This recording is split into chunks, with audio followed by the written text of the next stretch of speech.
Alhamdulillahirabbil alamin. Wassalatu wassalamu ala Rasulillah wa ala alihi wa ashabihi wa mawalah. Wa la haula wa la quwwata illa billah. Asyhadu an la ilaha illallah wahdahu la syarika lah wa asyhadu anna Muhammadan abduhu wa rasuluh. Allahumma shalli wa sallim wa barik ala Muhammadin wa ala alihi wa sahbihi wa man tabi'ahum bi ihsan ila yaumil Rabbi shrah li sadri wa yassir li amri wahlul 'uqdatam min lisani yafqahu qawli. Allahumma la ilma lana illa ma 'allamtana innaka antal alimul hakim.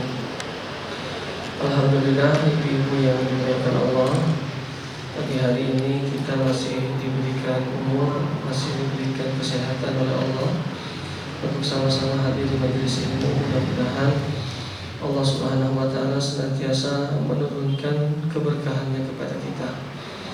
Mudah-mudahan Allah jadikan kebersamaan kita di pagi hari ini menjadi amal yang memberatkan timbangan amal soleh kita kelak nanti di yaumil akhir. Salawat serta salam semoga senantiasa tercurahkan kepada junjungan kita Nabi Muhammad Sallallahu Alaihi Wasallam, kepada keluarganya, sahabatnya, kepada seluruh umatnya hingga akhir zaman. Mudah-mudahan kita semua nanti dikumpulkan Allah Subhanahu Wa Taala bersama dengan para nabi, bersama dengan para siddiqin, bersama dengan para syuhada, dan juga bersama dengan orang-orang saleh. Ibu-ibu yang dimuliakan Allah, insyaallah pagi hari ini kita akan membahas surat An-Nasr ya, surat An-Nasr. Sebelum kita bahas tafsirnya, sebelum kita bahas kandungan dari surat An-Nasr, supaya menambah barokah setelah tadi diawali dengan Asmaul Husna ya, supaya majelis kita semakin bertambah diberkahi Allah Subhanahu wa Ta'ala. Kita sama-sama baca terlebih dahulu ya surat An-Nasr-nya. Boleh dengan melihat Al-Quran, boleh juga dengan hafalannya ya. Jadi saya contohkan bacaannya terlebih dahulu, baru kemudian nanti ibu-ibu ikut ibu ya. Siap Bu? Baik ya. A'udzu billahi minasy syaithanir rajim.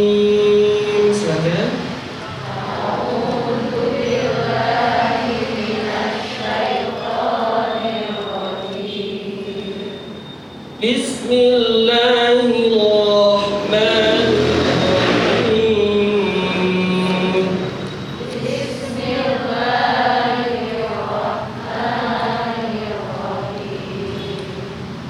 Idza jaa nasrullahi wal fath.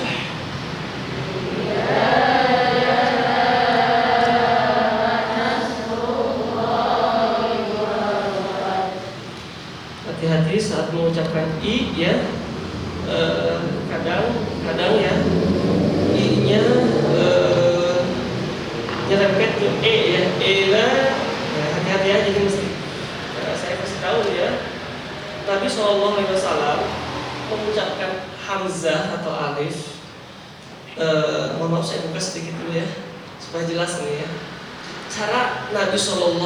Jadi kalau ibu-ibu pengen tahu kalau Nabi SAW mengucapkan hamzah itu seperti apa sebenarnya, Nabi SAW itu mengucapkan hamzah atau alif lah ya, karena di zaman Nabi nggak ada hamzah ya. Hamzah itu istilah belakangan ya. Itu dengan cara seperti bibir tersenyum ya. Jadi mengucapkan a itu bukan dengan cara, tidak salah sih ya, tidak salah. Coba kalau kita pengen persis seperti Nabi cara mengucapkan a, itu Nabi mengucapkan a-nya seperti tersenyum. Walaupun hamzah alif itu suaranya keluar dari tenggorokan ya, tapi kalau bibirnya, posisi bibirnya itu seperti tersenyum. A, I, U, begitu ya. Nah kalau bibirnya seperti itu, maka insya Allah terhindar dari pengucapan huruf E. Iyyaka na'budu ihdinas Idza jaa i ya i. Nah, jadi nanti ibu-ibu kalau ngajarin ke cucunya mungkin atau ke anaknya mengucapkan a bukan lagi tapi sambil tersenyum. Tersenyum, ini kelihatan tersenyum bu saya bu?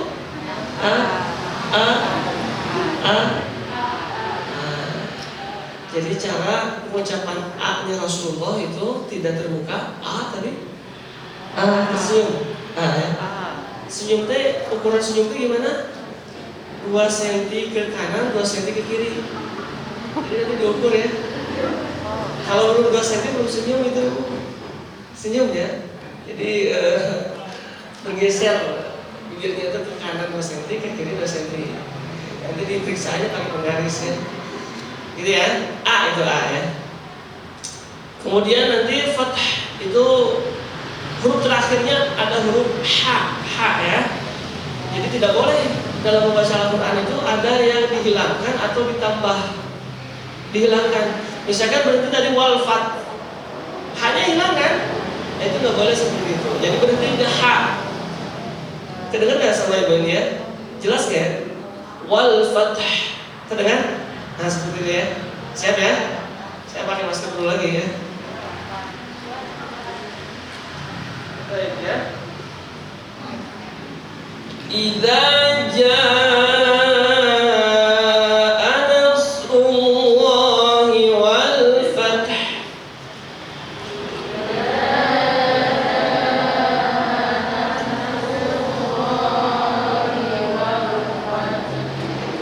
Wal fath. Kalau agak susah memang butuh dilatih sih memang ya. Paling tidak wal fathah gitu ya. Wal fathah. Wal fathah itu rada lumayan mending daripada wal fath. Jadi jangan sampai berhenti di ta. Kalau berhenti di ta berarti kita korupsi terhadap satu huruf kan, satu hurufnya dihilangkan, tidak boleh. Untuk awal-awal bolehlah wal fathah. Wal fathah itu masih lumayan, ya. Tapi yang bagusnya nanti dilatih wal fathah. Ya. Kita lanjut saja ya. Wa ra'aitan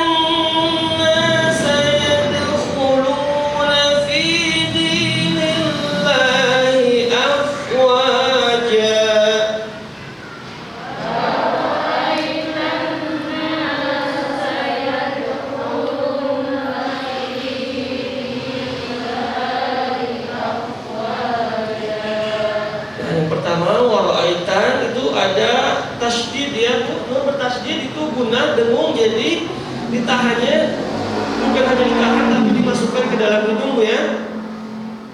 Coba saya perlamatnya. Wa ra'aitan, kan ya, ditahan. Bahkan kalau kata Syekh Al-Huzaifi, ketua Imam Masjid Nabawi, Syekh Al-Huzaifi, beliau menyebutkan gunnah itu tidak ada batasan kan. Harakatnya, jadi terserah mau berapa panjangnya gitu ya, yang terpenting atau bisa kita nikmati gitu loh ya.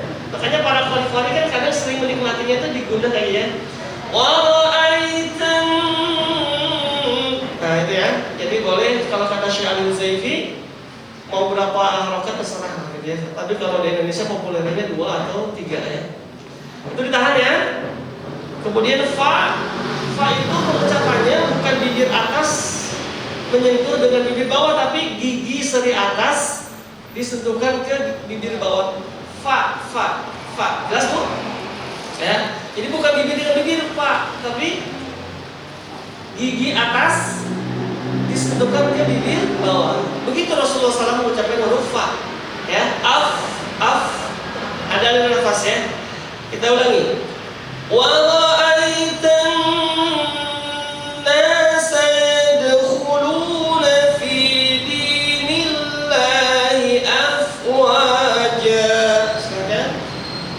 Wa ra'aitan nasa yadkhuluna fi dinillahi afwaja. Fasabbih bihamdi rabbika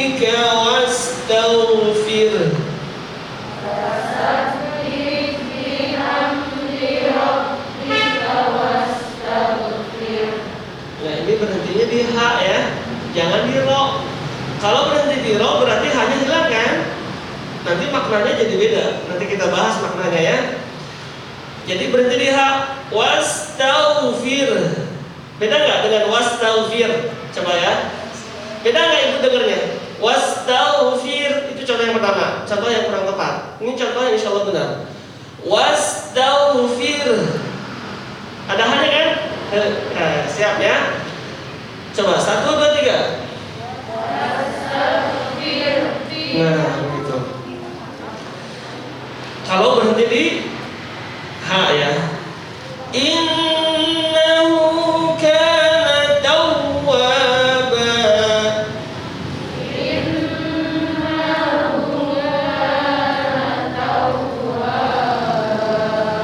Baik, alhamdulillah. Mudah-mudahan dengan diawali dibacakan ayatnya semakin Allah membimbing kita semuanya. Mudah-mudahan Allah senantiasa semakin menurunkan keberkahannya kepada kita semuanya insyaallah. Baik ibu-ibu yang dimuliakan Allah, kalau bulan yang lalu kita membahas surat Al-Lahab ya.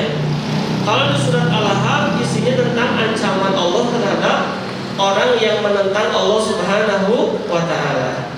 Kalau surat An-Nasr ini isinya pertolongan Allah Subhanahu wa taala, janji Allah, pertolongan Allah kepada orang-orang yang mau mentaati Allah Subhanahu wa taala. Sebetulnya ini surat ini mengandung banyak tentang sirah ya. Ini peristiwa tentang Fathul Mekah, tapi saya tidak akan membahas Fathul Mekahnya kecuali sedikit saja nanti ya. Saya singgung. Jadi ini peristiwa paling terakhir ya.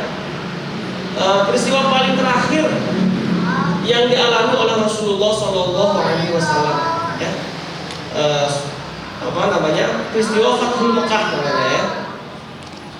Nah, ibu-ibu yang dimuliakan Allah Subhanahu wa taala, surat An-Nasr ya. Itu juga para ulama menyebutnya dengan surat Taudi'. Surat apa, Bu? Taudi'. Sekali lagi ya, jelas nggak Bu suaranya Bu? Surat An-Nasr itu juga disebut dengan surat Taudi', artinya surat perpisahan. Surat apa? Perpisahan. Surat perpisahan. Kenapa disebut surat perpisahan? Jadi sekali lagi Bu ya, ini surat perpisahan. Suatu saat Umar bin Khattab, beliau mengumpulkan para sahabat Nabi. Umar bin Khattab, yang dikumpulkan oleh Umar bin Khattab tentu para sahabat Nabi dari kalangan senior, kalangan tua ya. Salah satu di antaranya Umar bin Khattab sengaja menghadirkan sosok anak muda yang cerdas, namanya Abdullah ibnu Abbas. Nah ibu, sedikit saya mencoba, ini unik Umar bin Khattab ini. Uniknya itu kalau Umar menghadapi suatu kondisi yang sulit, tapi ini kisahnya saat ketika beliau nanti menjadi khalifah ya, maka yang diundang, yang dikumpulkan oleh Umar bin Khattab, biasanya Umar mengundang anak-anak muda. Ya. Jadi kalau ada persoalan yang sulit, maka yang dikumpulkan, kalau misalkan sekarang masalah pandemi, masalah krisis, masalah memulihkan ekonomi kayak begitu ya, Umar bin Khattab itu biasanya yang diajak untuk ngariung begitu ya, biasanya dari kalangan anak muda ya. Karena kata Umar, tidak semua masalah itu bisa diselesaikan dengan pengalaman, benar gak Bu? Kan seringkali kita mau menyelesaikan masalah itu kudu ada pengalaman gitu ya, atau kadang jadi jargon, pilihlah saya karena saya orang yang berpengalaman kan begitu. Padahal kalau kata Umar, tidak semua persoalan itu bisa diselesaikan dengan pengalaman. Ya, contoh aja masalah banjir di kita kan, masalah apa lagi, banyak masalah. Ternyata pengalaman tidak bisa menjawab persoalan. Justru Umar bin Khattab kalau ada masalah yang tidak bisa diselesaikan oleh Umar, yang diajak untuk bicara adalah para pemuda.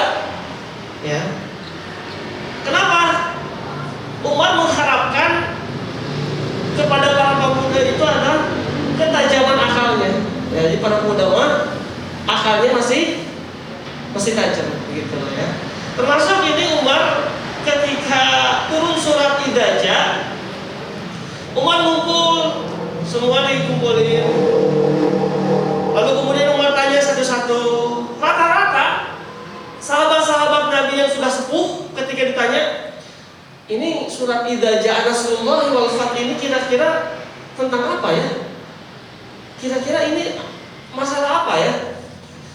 Maka para sahabat Nabi yang senior, yang usianya sudah sepuh, mereka pada umumnya menjawab, oh, ini ayat tentang perintah Allah. Kalau kita mendapatkan nikmat, kalau kita mendapatkan kemenangan, kalau kita mendapatkan kebahagiaan, maka kita diperintahkan oleh Allah apa? Fasabbih, bertasbih kan? Kemudian apa lagi? Bihamdi rabb, tahmid berarti ya. Kemudian yang ketiga, wastaghfir, istighfar. Kata siapa? Kata para sahabat Nabi dari kalangan tua. Jadi jawabannya begitu. Kalau kita dapat nikmat, kalau kita bahagia, kalau kita menang, maka tiga yang harus kita lakukan: tasbih, tahmid, kemudian istighfar. Lalu setelah itu Umar sengaja kan tadi mendatangkan Ibnu Abbas, usianya masih muda tapi cerdas. Wahai Ibnu Abbas, tinggal giliran kamu yang belum menjawab. Ya, giliran engkau sekarang. Kira-kira menurut pandangan kamu sebagai anak muda, surat An-Nasr ini kira-kira ada apa di balik surat An-Nasr ini? Nah, beda kalau Ibnu Abbas, beliau mengatakan tidak akan lama lagi dengan turunnya surat An-Nasr, berarti tidak akan lama lagi Rasulullah akan meninggal dunia. Beda nggak jawabannya? Jauh beda nggak? Jauh beda. Kata Ibnu Abbas, berarti kalau surat An-Nasr turun, kan nanti ayatnya ada tentang bagaimana nanti manusia berbondong-bondong masuk Islam kan? Kan tugas Nabi itu mengislamkan kan? Berarti kalau sudah berbondong-bondong masuk Islam gitu ya, lalu kemudian kemenangan sudah didapatkan, berarti kata Ibnu Abbas tugas Nabi sudah selesai begitu loh. Berarti beberapa saat lagi, sebentar lagi Nabi akan meninggal dunia. Dan ternyata benar. Surat An-Nasr ini surat yang terakhir turun Bu. Surat An-Nasr ini surat yang paling terakhir turun. Karena setelah turunnya surat Idza, ternyata benar sesuai dengan pendapat Ibnu Abbas, Rasulullah SAW meninggal dunia. Jadi beda memang. Itulah kenapa setelah itu Umar bin Khattab kalau ada permasalahan-permasalahan pasti yang diundang itu anak-anak muda. Anak muda mah jawabannya beda gitu loh, suka beda. Tapi anak muda yang cerdas terutama ya, cerdas. Jadi kenapa ini dilindungi oleh Idza Ja'a Nasrullahi wal Fath, kemenangan yang sempurna, terus umat manusia berbondong-bondong masuk Islam. Oh berarti kalau begitu tugas Nabi sudah selesai. Kalau tugas Nabi sudah selesai, artinya Nabi meninggal dunia begitu. Ya, jadi disebutlah surat ini Taudi'. Apa Bu? Surat Taudi', surat perpisahan. Surat perpisahan. Ya. Artinya surat ini kan sudah sempurna. Kalau Al-Quran sudah semuanya Allah turunkan, kalau semua surat sudah diterima oleh Nabi SAW, berarti sudah Nabi SAW berarti tugasnya sudah berakhir. Berarti Nabi SAW meninggal dunia. Ya. Jelas Bu sampai sini? Baik. Kita masuk ke ayatnya. Ayat ini menarik, diawali dengan kata idza. Idza. Di Quran Ibu, idza artinya apa Bu? Idza apa artinya? Idza, kita perkata saja ya. Kita langsung ke ayatnya saja dan kita coba bahas perkata idza. Idza artinya apa di sana Quran Ibu? Apabila. Idza itu artinya apabila atau ketika lah ya. Nah, ibu-ibu yang dimuliakan Allah, setidaknya ada 4 kata ketika atau apabila yang digunakan oleh di dalam Al-Quran ketika mengawali suatu peristiwa. Sekali lagi saya ulangi ya. Jadi ibu-ibu yang dimuliakan Allah, ketika Allah bercerita tentang sesuatu, tentang suatu peristiwa, biasanya Allah Subhanahu wa Ta'ala menggunakan kata apabila atau ketika. Termasuk diantaranya surat ini idza. Dan kata para ulama tafsir ada empat kata yang digunakan oleh Allah Subhanahu wa Ta'ala untuk mengawali suatu kejadian, suatu peristiwa. Jelas sampai sini, Bu? Jadi ada 4 kata yang digunakan Allah untuk mengawali suatu kejadian atau suatu peristiwa. Yang pertama, kadang Allah Subhanahu wa Ta'ala menggunakan kata lau. Jadi kalau ibu yang menulis ya. Oke, kalau ibu yang suka menulis, ya udah. Yang pertama kata lau. Lam dan lau. Tapi tidak wajib menulis, Bu ya. Ibu-ibu yang tidak menulis berarti gaya belajarnya seperti Imam Syafi'i yang langsung dihafal. Jadi husnuzon kalau ibu-ibu yang nggak nulis berarti memang ibu-ibu yang mirip-mirip lah kayak Imam Syafi'i. Jadi langsung dihafal gitu ya. Insya Allah. Nah, kalau yang suka nulis boleh silakan nulis. Yang pertama apa, Bu? Lau. Ya. Lau itu artinya jika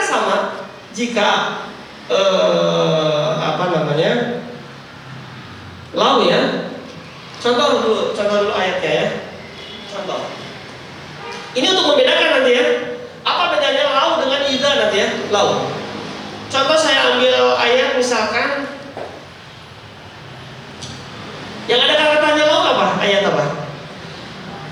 Lau anzalna hadzal Qur'an ala jabalil la ra'aitah. Ada ayatnya kan? Apabila jika Al-Qur'an kami turunkan kepada gunung. Kan ada ayatnya kan?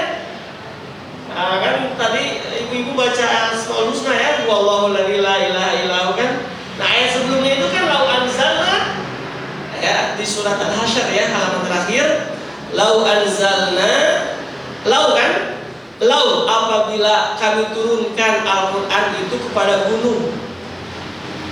Kira-kira menurut ibu terjadi nggak Al-Quran itu diturunkan kepada gunung? Al-Quran diturunkannya kepada siapa? Kepada siapa? Kepada Rasulullah SAW, kepada kita manusia.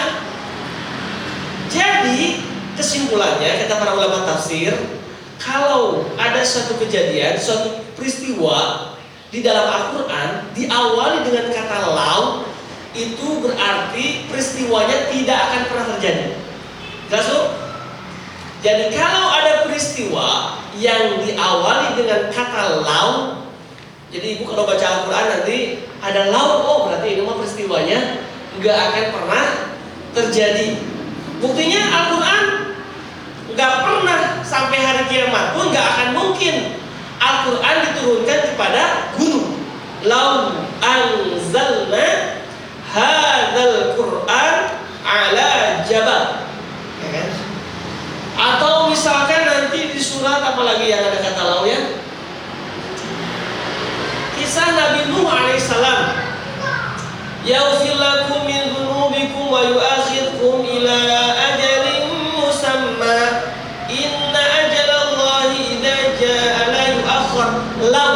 Lau kuntum ta'lamun. Jadi Nabi Nuh kan mengajak kepada umatnya, ayolah bertobat kepada Allah. Ayo kita kembali kepada Allah. Kira-kira umat Nabi Nuh waktu itu bertobat kepada Allah enggak? Enggak. Makanya di ujung ayatnya lau kuntum ta'lamun. Lau ya. Lau kuntum ta'lamun. Makanya Allah menggunakan kata lau.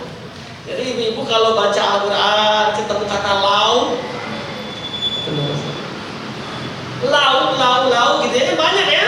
Tadi lau kuntum ta'lamun, lau anzalna. Oh berarti peristiwa kejadiannya itu tidak akan pernah terjadi. Satu. Yang kedua, Yang kedua, kadang Allah Subhanahu wa taala untuk mengawali suatu peristiwa, suatu keadaan atau suatu kejadian itu dengan kata in. Insya Allah kan, begitu kan? In ya, in. Saya terlambat ya karena ada yang nulis ya. In juga artinya jika, ketika, apabila. Apa yang membedakan antara in dengan yang pertama tadi law? Kalau in peristiwanya itu atau kejadiannya bisa jadi terjadi atau bisa jadi tidak terjadi. Bisa jadi terjadi. Kan insya Allah itu artinya berapa? Insya Allah artinya apa? Berarti kan 90 kalau kita diundang terus kita jawab insya Allah, itu kan aslinya 99% kita akan hadir kan? 1%-nya kemungkinan lain kan? Jadi insya Allahnya jangan insya Allah orang Sunda kan? Karena misalnya insya Allah itu kan dipakai buat basa-basi kan? Insya Allah kisumting gitu ya. Padahal ada niat nggak akan hadir, cuman sekedar basa-basi lah. Insya Allah dari sunting insya Allah. Oke, sonten suntingnya kapal kawasan, sunting kabur insya Allah gitu. Aslinya insya Allah 99%. Kalau insya Allah ya. Tapi kalau dalam Al-Quran ibu menemukan sebentar ayatnya ya. Contoh misalkan ayat atau peristiwa yang diawali kata in ya. In, nunnya mati ya, bukan nunnya mati in. Misalkan ada yang sudah dapat belum? Apa ya contohnya?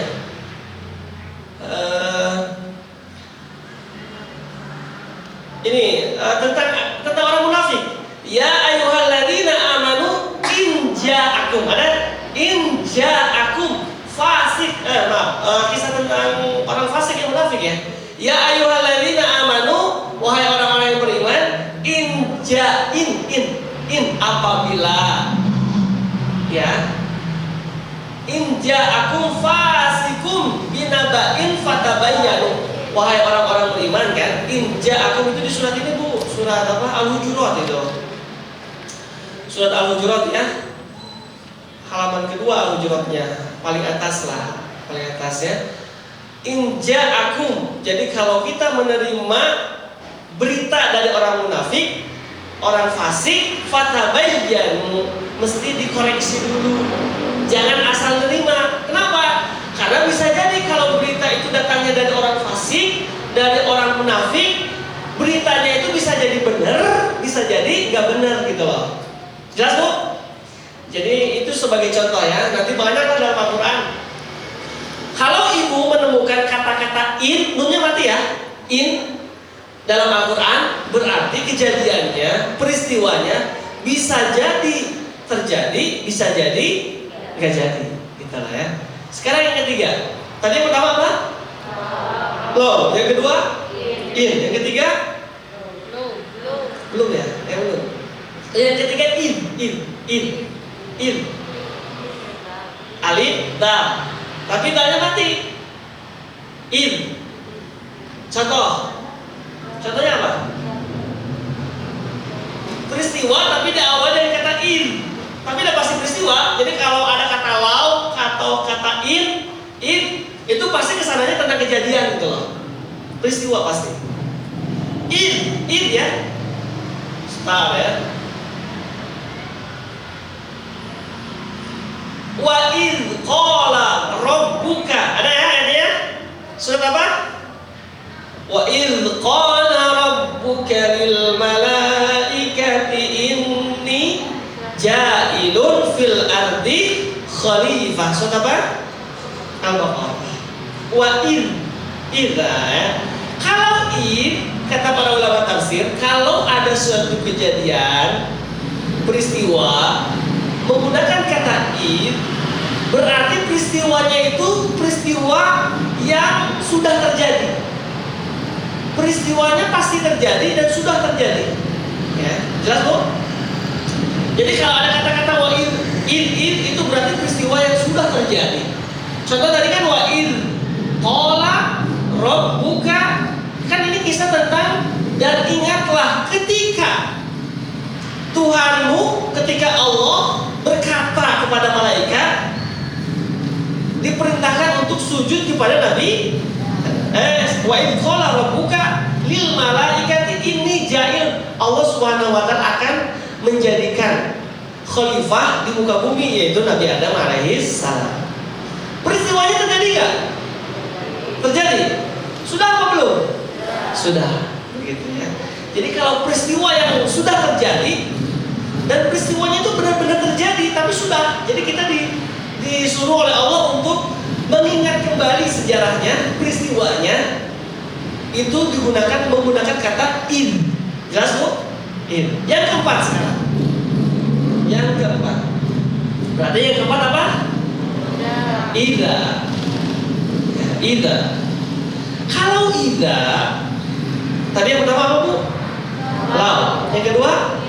In. Tiga? Empat? Idza. Kalau idza, peristiwa itu pasti akan terjadi.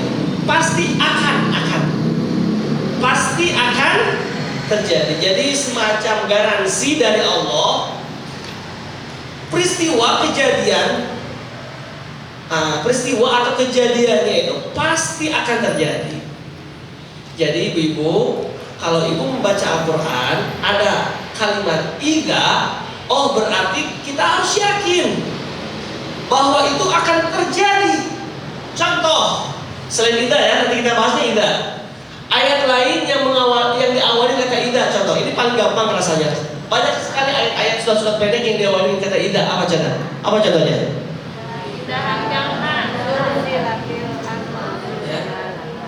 Idza, tadi yang pertama idza anzalnahu kan? Lailatul Qadar pasti terjadi nggak? Pasti. Cuman kita nggak tahu kapan terjadinya gitu. Bener nggak? Terus tadi apa lagi? Idza, yang diawali idza apa lagi? Idza zulzilatil ardu zilzala, bumi bergoncang, kiamat bakal terjadi nggak? Pasti nggak? Pasti. Cuman kita nggak tahu kapan terjadinya. Tapi yang pasti itu akan terjadi. Idza. Apalagi idza? Idza waqa'atil waqi'ah. Hampir semua, bukan hampir ya. Semua ketika Allah bercerita tentang hari kiamat yang berkaitan dengan hari kiamat, pasti Allah menggunakan kata idza, benar enggak? Fa idza ja'atis shakhah, fa idza ja'atit tammatul kubra. Pokoknya ibu kalau membaca tentang hari kiamat, ayat tentang hari kiamat dalam Al-Quran itu selalu menggunakan kata idza. Artinya ada jaminan dari Allah Subhanahu wa taala pasti akan terjadi. Pasti akan terjadi. Kemudian ayat apa lagi yang menggunakan kata idza? Ayat tentang doa, Bu. Surat Al-Baqarah itu yang satu rangkaian tentang doanya itu apa? Wa idza sa'alaka ibadi anni fa inni qarib. Bahkan dua kali disebutkan ujibu da'watad da'i idza da'i. Satu ayat tapi kata idzanya sampai dua kali. Artinya ibu, kalau kita berdoa kepada Allah, ya, ini harus menjadi keyakinan nih. Kenapa? Karena ayat tentang doa itu diawali dengan kata idza. Artinya apa berarti? Kalau kita berdoa artinya apa? Pasti akan diijabah oleh Allah Subhanahu. Cuman kita persoalannya nggak tahu kapan doa itu diijabah. Jelas Bu? Jadi sekarang sudah jelas ya, 4 kata yang digunakan oleh Allah untuk menggambarkan suatu keadaan, suatu peristiwa. Ya. Yang pertama lau. Kalau lau berarti peristiwanya, kejadiannya tidak akan pernah terjadi.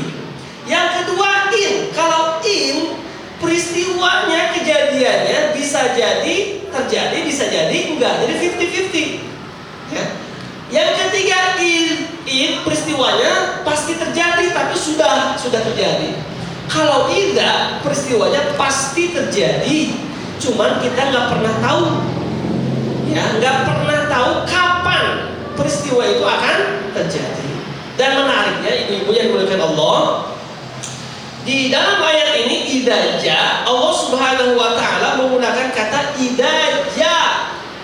Idaja Rasulullah. Jadi ada jaminan garansi Allah akan memberikan pertolongan kepada orang-orang yang beriman. Jadi ini menjadi keyakinan, kita harus yakin Bu, bahwa pasti Allah itu akan menolong orang-orang yang taat kepada Allah. Allah nggak akan membiarkan hamba-hambanya dalam kesulitan. Ya, Allah tidak akan membiarkan masalah orang-orang yang beriman dihadapi dengan sendiri, begitu. Pasti Allah akan datang terlibat, hadir dalam setiap kesulitan, dalam setiap ujian, dalam setiap musibah yang dihadapi oleh orang-orang beriman. Ya.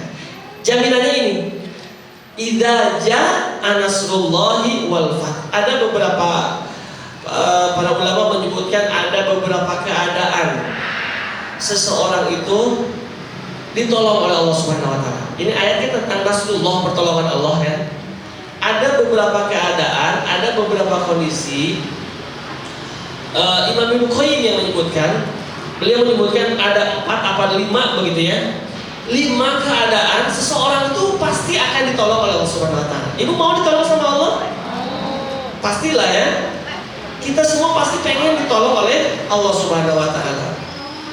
Imam Ibnu Qayyim menyebutkan ada 5 perkara, 5 keadaan, kondisi seseorang itu pasti akan ditolong oleh Allah. Yang pertama, kata beliau, orang-orang yang menolong agama Allah. Ketika seseorang menolong agama Allah, pasti dia akan ditolong oleh Allah Subhanahu wa taala. Ya. Urusannya pasti akan ditolong oleh Allah Subhanahu wa taala. Menolong agama Allah. Menolong agama Allah, menegakkan agama Allah.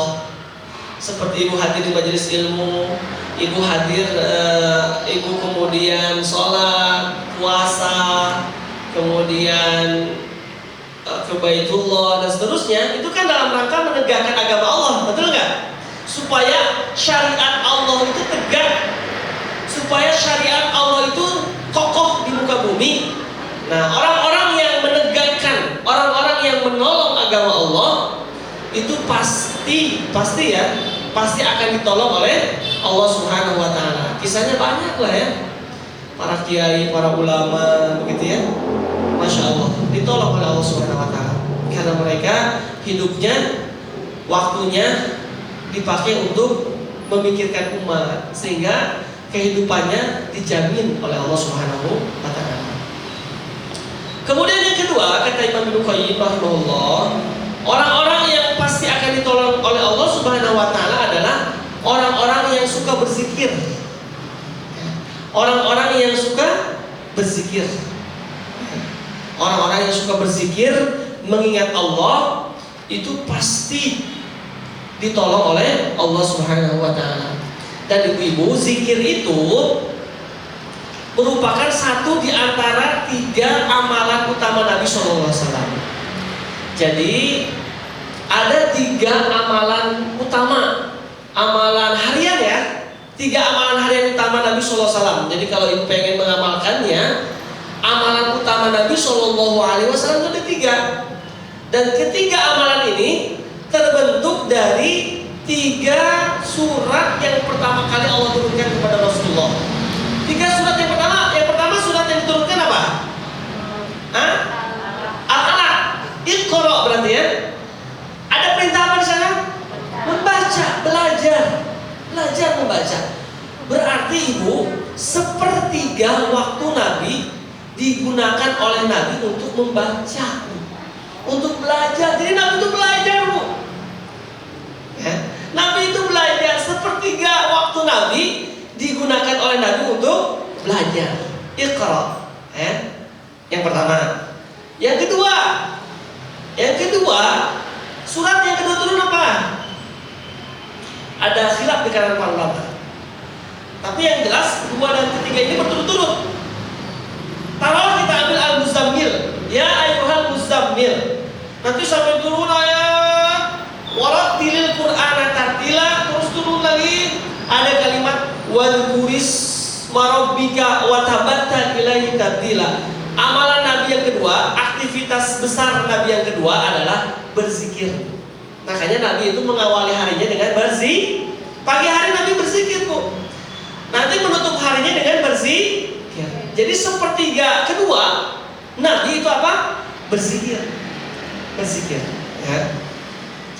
Kenapa? Karena orang-orang yang senantiasa berzikir itu pasti akan ditolong oleh Allah Subhanahu wa Ta'ala. Yang ketiga surat Al-Mudaththir. Surat Al-Mudaththir itu apa? Qum fa'andir.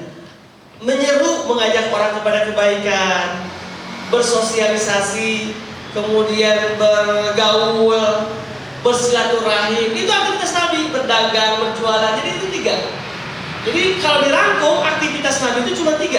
Aktivitas utamanya ya, aktivitas harian. Belajar, kemudian lagi berzikir, membaca Al-Quran. Zikir terbaik untuk membaca Al-Quran. Yang ketiga, mengajak orang kepada kebaikan, amal ma'ruf nahi munkar, berdagang, berbisnis, bersilaturahim, bertetangga, bergaul. Itu Nabi Sallallahu Alaihi Wasallam. Ya, Nabi SAW. Jadi alasan, di antara alasan kenapa Allah menolong hambanya, karena hambanya itu senantiasa berzikir, mengingat kepada Allah. Kan ada kisahnya, seorang sahabat Nabi, ada seorang laki-laki datang di waktu pagi hari kepada Rasulullah SAW. Waktu itu berjumpa dengan Nabi, ya Rasulullah, tadi malam saya digigit kalajengking. Kata Nabi, kalau seandainya tadi malam kamu membaca zikir, a'udzu bikalimatillahi tammat min syarri ma khalaq. Kalau saja kamu tadi malam itu membaca 3 kali doa ini, a'udzu bikalimatillahi tammat, niscaya kalajengking ini tidak akan membahayakan. Seandainya pun menggigit tapi tidak akan sampai membahayakan. Apalagi dalam kondisi masih ya pandemi seperti ini, virus begitu ya kan, supaya kita terhindar. Kalaupun seandainya mengenai kita, setidaknya tidak akan terlalu membahayakan. Kalau seandainya bahayanya tidak bisa dihindari, tetap kita ada dalam keridhaan Allah Subhanahu wa Ta'ala. Ya, jadi baca. Nabi membacanya di pagi hari 3 kali, di waktu sore hari membacanya 3 kali. Ibu-ibu sudah hafal banyak kan tadi zikirnya? A'udzu bikalimatillahi tammati min syarri ma khalaq. Aku berlindung kepadamu ya Allah dengan kalimatmu yang sempurna, min syarri, dari segala kejahatan makhluk. Pokoknya mau hewan, mau manusia yang jahat, apa saja makhluk yang berbuat mau mencelakai kita, mau mencelakakan kita, maka insya Allah Allah akan turun menolong kita. Ya. Yang kedua, jadi orang yang akan senantiasa ditolong oleh Allah, yang pertama tadi apa? Menolong agama Allah. Yang kedua, yang ketiga, belum ya. Yang ketiga, orang-orang yang menjaga Allah di waktu lapang. Orang yang mengingat, orang yang taat kepada Allah, orang yang beribadah kepada Allah, terserah bahasanya apa ya. Pokoknya intinya orang yang mengingat Allah di waktu lapang. Di waktu lapang. Orang yang mengingat Allah, beribadah kepada Allah, orang yang taat kepada Allah di waktu lapang. Kebanyakan manusia, ibu-ibu, kalau saya tanya, biasanya banyak orang mendekat kepada Allah di waktu lapang apa di waktu susah? Sepakat bu ya? Ibu bisa sholat malam lama sekali, bermunajat sampai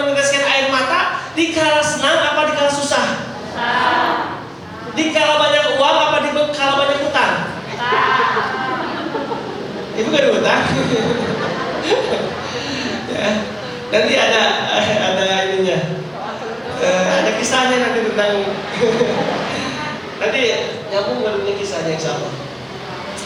Secara umum kita mendekat kepada Allah biasanya ketika susah, benar nggak? Ya. Jadi kalau ada orang yang ketika susah tapi nggak ditolong, merasa asa jauh dari Allah Subhanahu Wa Taala. Jadi ketika dia itu sudah dapat musibah, kalau peribahasa mah sudah tertimpa tangga, ayat gimana? Sudah jatuh, tertimpa tangga. Jadi nggak tangga mati yang listrik gitu ya, atau tertimpa pohon gitu ya, kan itu naas gitu ya. Kalau ada orang yang merasa seperti itu, jadi masalah nanti asa terus bertambah begitu ya. Yang satu belum selesai, datang masalah lagi, datang terus begitu. Kata Imam Ibnu Qayyim, bisa jadi kalau kamu merasa sulit, kalau kamu ketika sulit lalu terasa jauh dari pertolongan Allah, kalau kamu merasa sulit dan terasa berat begitu ya, itu bisa jadi karena kita lupa kepada Allah di saat ketika kita sedang lapar. Jadi kalau berarti rumusnya, kalau kita ingin ditolong oleh Allah saat ketika kondisi sudah tidak berdaya, sedang sulit, maka banyak-banyaklah kita mengingat Allah di saat ketika lapar. Ini alasan Allah untuk menolong kita, ya. Di saat ketika kita sedang sulit, ya, Allah akan hadir menurunkan bala bantuannya, pertolongannya, asalkan di saat ketika kita lapar, di saat ketika kita senang, di saat ketika kita sedang sehat, kita beribadah kepada Allah, kita mengingat Allah Subhanahu Wa Taala. Jadi seperti ini, insya Allah. Ibu kan lagi sehat. Mau mungkin kalau lagi sakit makan ke masjid ya. Ibu lagi sehat. Ibu lapar. Waktunya sedang luang. Sedang lapar. Masih tanggal 1 sekarang ya. Tanggal berapa sekarang? Tanggal 2 ya. Tanggal 2 ya. Masih. Maksudnya masih. Dan beda raut wajahnya tuh. Beda ibu raut wajah awal bulan dengan akhir bulan itu beda, Bu. Ya. Kalau awal bulan kayak ibu subarnya gitu ya, tersenyum gitu ya. Beda kalau akhir bulan pun ada baik gitu ya. Tapi ibu di sini mah enggak. Ibu di luar sana. Ya. Ibu di sini mah enggak beda jauh lah gitu ya. Dari mana tadi ke sana ya? Apa tadi, Bu? Pertolongan Allah itu pasti Allah akan menolong hambanya di kala sulit, asalkan syaratnya di saat ketika kita sedang sehat, sedang lapar, kita mengingat Allah Subhanahu Wa Taala. Yang keberapa sekarang? Keempat. Orang-orang yang akan ditolong oleh Allah itu yang keempat, kata Imam Ibnu Qayyim, adalah orang-orang yang husnuzon kepada Allah, orang-orang yang berbaik sangka kepada Allah Subhanahu Wa Taala. Berbaik sangka ya. Jadi sesulit apapun kondisi keadaan, kita tetap harus husnuzon, berbaik sangka kepada Allah, karena sesungguhnya Allah indahul dzanni abdi. Sesungguhnya kata Allah, aku ini sesuai dengan prasangka hambaku. Jadi kalau kita berprasangka baik terus kepada Allah, insya Allah pasti Allah akan menurunkan kebaikan-kebaikan kepada kita. Dan sebaliknya kalau kita suzon, berprasangka buruk kepada Allah, nauzubillah min dzalik ya. Jadi jangan pernah menyalahkan ketetapan Allah.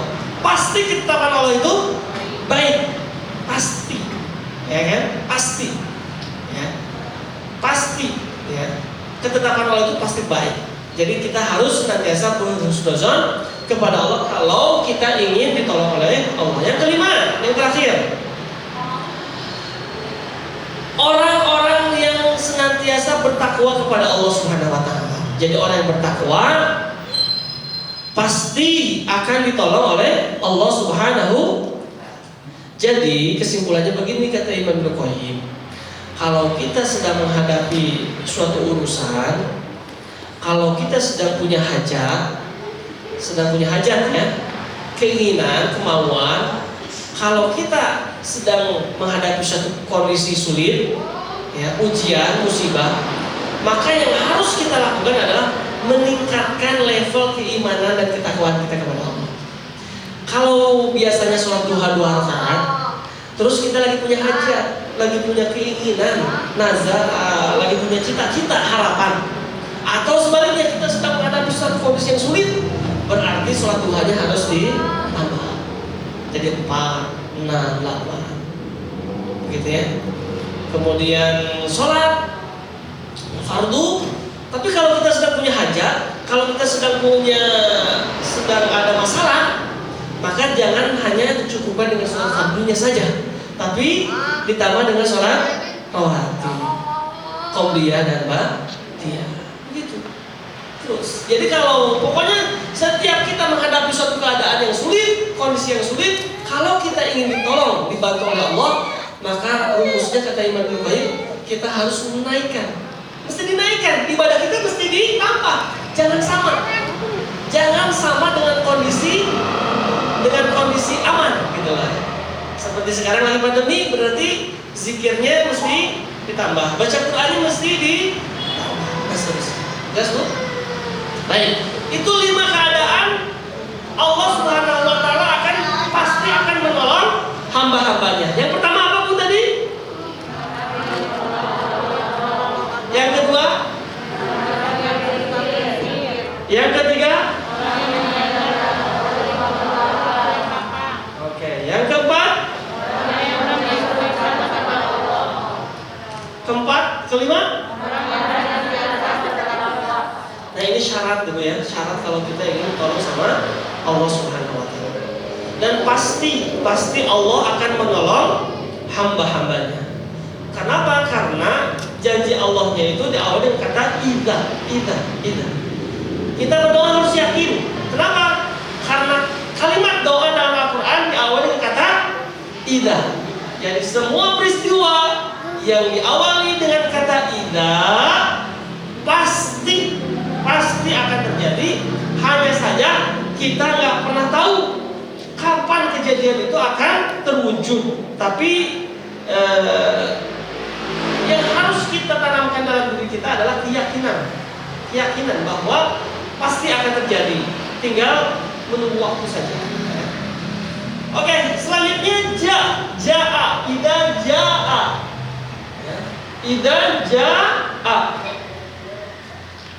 jaa itu artinya apa dalam Quran itu?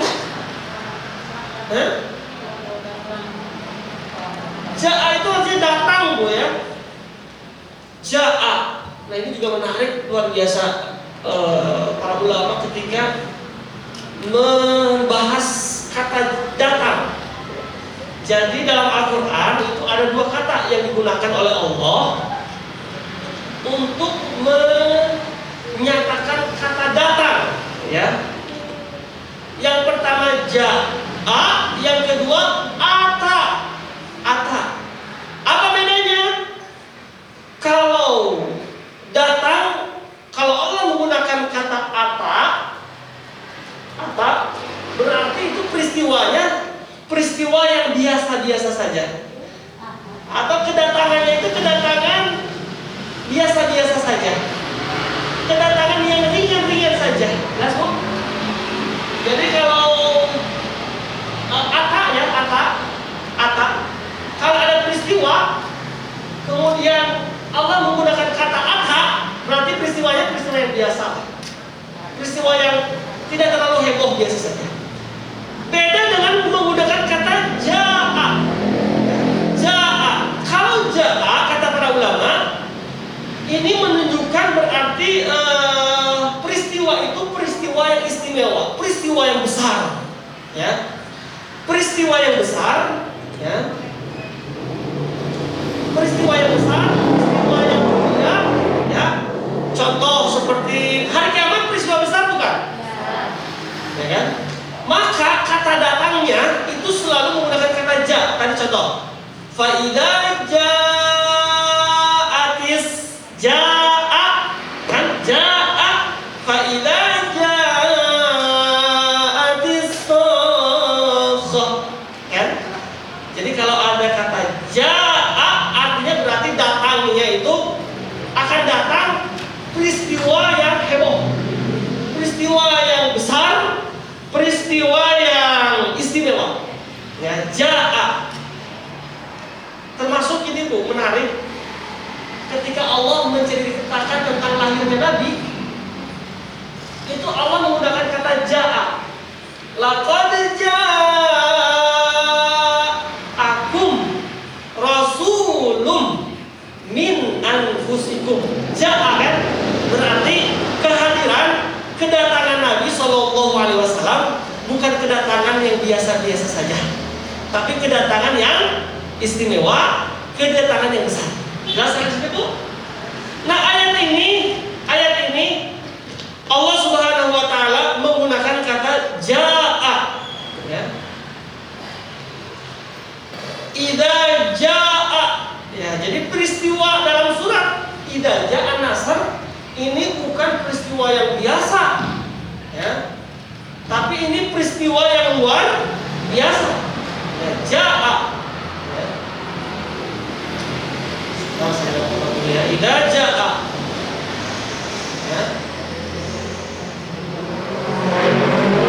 Pokoknya dalam Al-Quran kalau ada kata ja'a berarti itu peristiwa yang heboh, peristiwa yang besar. Termasuk ini saya merangkum di sini ada kisah tentang umat Nabi Nuh yang tidak mau mengikuti dakwah, yang tidak mau mendengar. Jangankan ikut, dengar nasihatnya saja sudah nggak mau. Karena dengarkan kisah umat Nabi Nuh digambarkan oleh Allah dalam Al-Quran, sampai dalam Al-Quran tersebut ja'alu asabi'ahum. Jadi kalau Nabi Nuh ceramah, kalau Nabi Nuh menyeru, maka mereka menutup kedua telinganya dengan kedua tangannya, dengan dua tangan jari. Ya, ja'alu asabi'ahum. Ya, bukan ja'alu anamiyahum. Kalau anamiyahum itu ujung.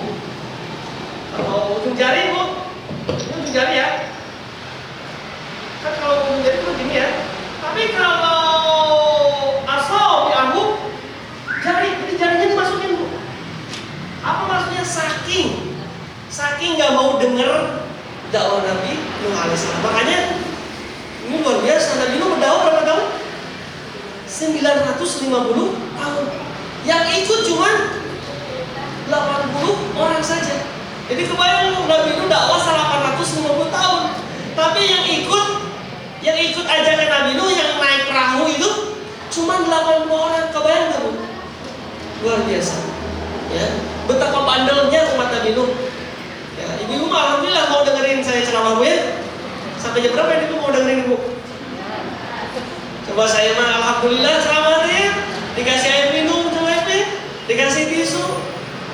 Kebayang kalau seandainya saya ceramah ibu-ibu nutup telinga, kira-kira saya bunuh nggak Bu? Ya. Bahkan bukan hanya itu saja, wastaghshaw siyabahu. Mereka menutup wajahnya dengan bajunya Bu. Jadi nyumput tuh. Kalau ibu pakai belum nanti di saking nggak mau melihat wajah Nabi Nuh. Kalau kemarin kan Ummu Jamil itu istrinya Abu Lahab, nggak mau ngucapin kata-kata Muhammad kayak gitu. Nah umat Nabi Nuh dia nggak mau melihat, dengarnya nggak mau, ngelihat wajahnya saja nggak mau. Makanya dalam ayat ini disebutkan wastakbaru istikbara. Allah menyebut mereka itu sungguh benar-benar sombong. Jadi orang sombong itu nggak mau mendengar orang lain ngasih nasihat. Jadi orang sombong nggak mau mendengar nasihat dari orang lain. Ya. Nah menariknya dalam Al-Quran itu sombong itu ada tingkatannya Bu. Sombong itu ada tingkatannya. Tingkatan yang pertama itu disebut kibar. Jadi kalau ibu menemukan ayat dalam Al-Quran kata-kata kibar itu berarti sombong level yang pertama. Nah, maksudnya level bawah ya, level paling bawah. Kemudian level sombong yang kedua itu disebut dengan takabur. Sering ada takabur. Jadi kalau ibu melihat membaca ayat dalam Al-Quran ada kata-kata takabur, berarti itu sombong level 2. dan sombong level yang paling puncak, yang paling sombong, super duper sombong gitu lah ya kalau sekarang namanya, bener-bener kebanggaan sombongnya, itu kalimat dalam Al-Quran Allah menggunakan kata istikbar, istikbar, bukan istighfar ya, istikbar. Nah, Allah Subhanahu wa Ta'ala istikbar ya. Allah Subhanahu wa Ta'ala menggambarkan kondisi umat Nabi Nuh saking sombongnya, maka kalimat yang digunakan oleh Allah apa? Wastakbaru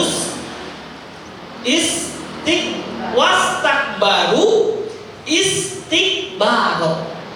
Jadi kalau ada kata istikbaro, berarti itu sudah sombongnya sombong tingkat. Kan ada orang tuh kalau udah ajak ngobrol deh, dia pandangannya kemana gitu lah ya. Ya kalau misalkan dia mohon maaf, yang diajak bicara atau yang datangnya mungkin secara ekonomi misalkan lemah gitu ya, dia datang curhat atau mengadukan suatu masalah, lalu kemudian dia memalingkan wajahnya, tapi dengan tujuan itu ya, dengan tujuan karena nggak mau melihat wajahnya, itu sombong, ya kan? Lalu kemudian nggak mau dengar gitu ya, nggak mau dengar, menutup telinga, nah itu di antara tanda-tanda ciri orang yang sombong. Bahkan disebutkan oleh Allah dalam ayat ini, kalau ada orang yang sudah sampai seperti itu nggak mau dengar nasihat, kemudian nggak mau melihat wajahnya, memalingkan wajahnya, maka disebut oleh Allah istikbar, sombong level paling tinggi, istikbar, wastakbaru istikbar. Makanya hukumannya Allah menghukum kaum Nabi Nuh itu menggunakan kata ja'a. Idza jaa amruna wa faratan nur. Jadi nanti itu mereka umat Nabi Nuh itu akan digodok, direbus oleh Allah Subhanahu wa Ta'ala di neraka. Saking panasnya itu sampai si api yang buat ngegodoknya itu sampai mengeluarkan bunyi suara, Bu. Ibu kalau masak air zaman sekarang masih masak air, Bu? Nahar cai masih lah ya. Kan kalau sudah apa bahasa Sunda nanti? Saheng, Bu. Tahu saheng ya? Saheng. Ya kalau yang milenial nggak tahu. Saheng itu kan biasa suka ada suara nih. Betul nggak, Bu? Atau ibu kalau yang masak nasinya masih pakai apa namanya teh? Seheng ya. Itu kalau langsung, Bu ya. Kalau mau masak kan itu suka bunyi. Ya, itulah ya. Gitu kan ya. Nah, kayak begitu. Ancaman Allah kepada orang-orang yang kepada kaum Nabi Nuh.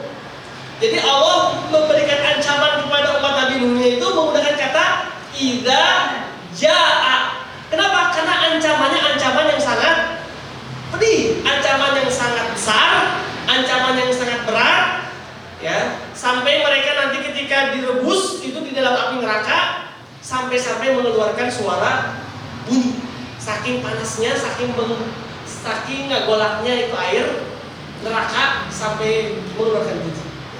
Ini ancaman kepada umat Nabi Nuh alaihissalam. Makanya kan nanti semua manusia yang kafir yang tidak mau ikut ajakan Nabi Nuh semua kan binasa.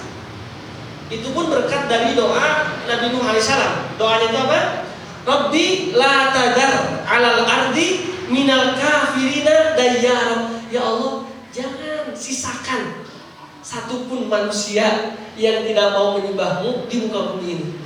Makanya peristiwa tenggelamkannya Nabi Nuh itu hangus semua manusia, itu nggak ada lagi satupun manusia di muka bumi saat itu, kecuali yang 80 orang dan hewan-hewan yang masuk ke dalam perahunya Nabi Nuh.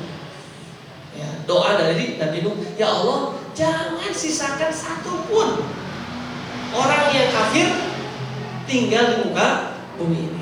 Ya.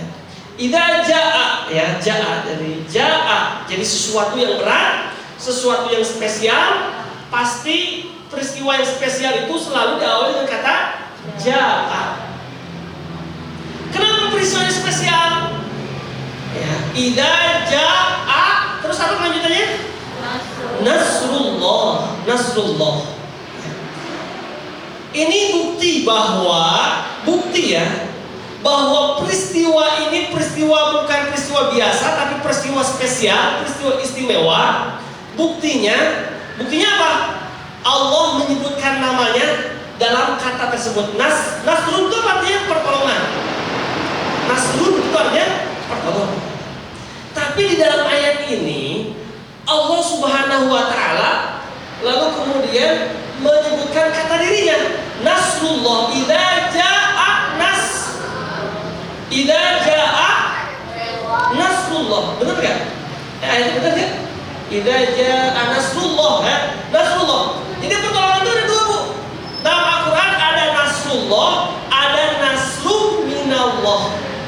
Sering dengar kata nasrum minallah. Ada nasrullah. Kalau nasrullah itu 100% ditolong oleh Allah Subhanahu wa taala. Jadi Allah nolongnya 100%. Jelas, Bu? Tapi kalau nasrum minallah, pertolongan Allahnya itu sebagian. Bisa jadi 50%, bisa jadi 70%, tergantung Allah Subhanahu wa taala. Yang menjadikan spesial ayat ini peristiwa Fathul Mekah, pembebasan kota Mekah, Allah Subhanahu wa taala menggunakan kata nasrullah. Jadi 100% ya. Nanti semua umat manusia, semua orang-orang yang ada di kota Mekah, semua berbondong-bondong masuk ke dalam agama Islam. Semua berbondong-bondong masuk ke dalam agama Islam. Itu semua 100% atas pertolongan Allah Subhanahu wa taala. Cirinya kalau sesuatu itu spesial, pasti kalimatnya itu ada kata-kata Allahnya. Contohnya apa? Yang ada kata-katanya Allah. Tadi Rasulullah. Rumah. Nah, rumah yang paling mulia apa namanya? Baitullah. Yaitu di Mekah Al-Mukarramah. Saking mulianya coba rumah itu, orang-orang sampai harus ngantri untuk bisa melaksanakan ibadah Baitullah. Benar nggak? Di Cimahi itu antrian kalau ibu daftar sekarang, daftar porsi ibadah haji, itu masa tunggunya itu sampai 22 tahun sekarang Cimahi itu. Berapa tahun, Bu? 20 sampai 22 tahun. Jadi kalau ibu sekarang daftar haji, baru bisa berangkat, belum lagi dipotong dengan masa pandemi, kan 2 tahun ini udah nggak ada ya. Tapi ini menunjukkan sesuatu yang apa? Sesuatu yang istimewa, spesial. Kenapa? Orang rela ngantri, bahkan harus menabung, mengeluarkan uang untuk dapat porsinya aja 25 ya.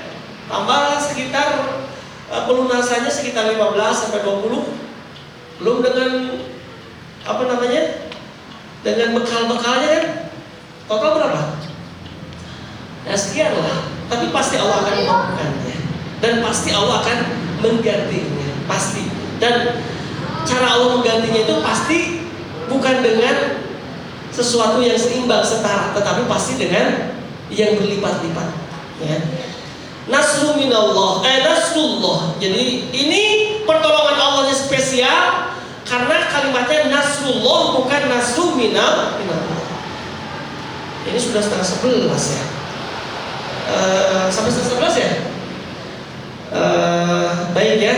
Saya kira ini untuk sementara cukup barangkali ya di ayat yang pertama ini. Tidak aja nasrullah. Jadi tadi kita sudah membahas ya bagaimana kita untuk bisa mendatangkan pertolongan Allah, dan yang terpenting ibu-ibu kita harus yakin bahwa Allah pasti akan menolong kita, pasti Allah akan menjawab doa-doa kita. Kenapa? Karena kalimatnya diawali dengan kata idza. Setiap peristiwa, setiap keadaan yang diawali dengan kata idza itu pasti akan terjadi, hanya saja kita tidak tahu kapan kejadiannya itu, waktu yang akan berbicara. Doa-doa yang dipanjatkan itu pasti akan terwujud, entah di dunia atau mungkin nanti menjadi tabungan di akhirat. Itu saja barangkali ibu-ibu yang dimuliakan Allah, kita baru sampai di ayat yang pertama karena waktu juga ya, apalagi saat ini kita masih penyesuaian di masa pandemi.